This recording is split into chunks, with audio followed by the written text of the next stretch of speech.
Describe him to me. And Muslims, look at the description of your Rasul. And for some, this would be the first time you hear what your Prophet looked like. I saw a man of striking appearance. ظاهر الوضاء أبلج الوجه, radiant face, حسن الخلق, beautifully created. لم تعبه الثجلة, his belly wasn't protruding. ولم تزر به السعلة, nor was his head disproportionate and small. وسيم قسيم, proportionate and delicate, finely made, a specimen of a creation. في عينيه دعج, in his eyes there was a contrast. The dark was immensely dark, the white was excessively white. وفي أشفاره وطف, and his eyelashes were long. وفي صوته صهل, and in his voice was a natural echo. وفي عنقه سطع, and his neck was elegantly long. وفي لحيته كثاثة, his beard was full and thick. أزج أقرن, his eyebrows were arched, but they were not joint, it was separated. In summit فعليه الوقار, when he was silent, dignity covered him. وإن تكلم سماه وعلاه البهاء, and when he spoke it was audible and clear, almost commanding and overtaking. أجمل الناس وأبهاهم من بعيد, from afar the most striking and outstanding in appearance. وأحسنهم وأجملهم من قريب, and when he came near, the best of them and the most handsome of them in closeness.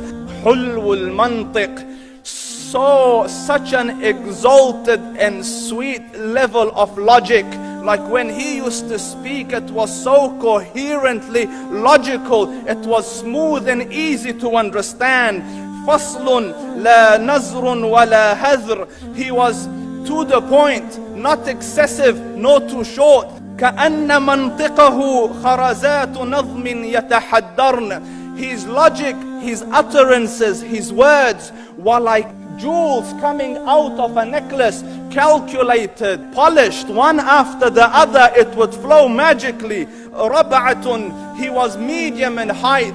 Your eye didn't have to strain to look up at him, nor was it tedious to look down at him. He was a comfortable sight to look at. له رفقاء يحفون به, he had friends, the people that were with him, they were working around him to try to serve and protect him. إن قال سمعوا لقوله, when he used to say something, they used to hearken to what he used to say.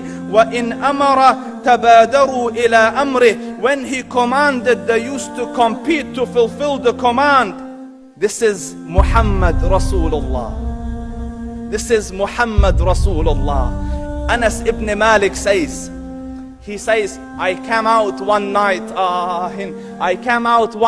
it was the full moon night.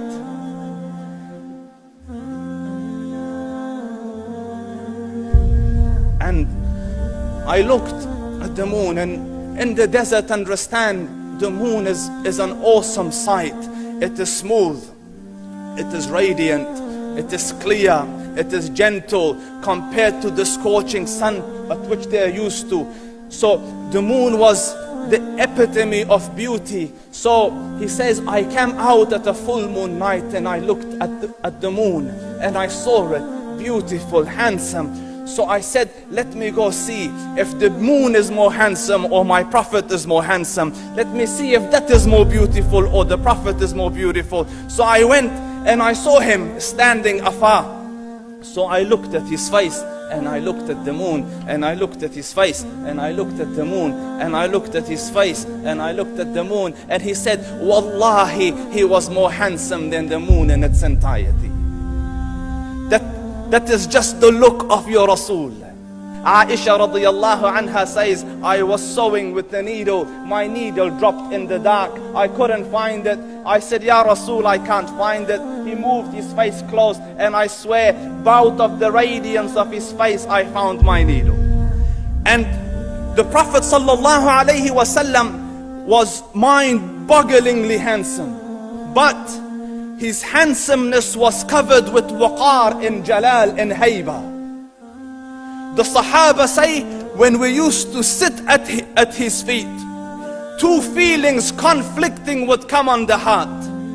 The first one, you wanted to look at him. You wanted to behold the majesty of his face. And when you wanted to look up, shyness used to overtake you, so you used to look down.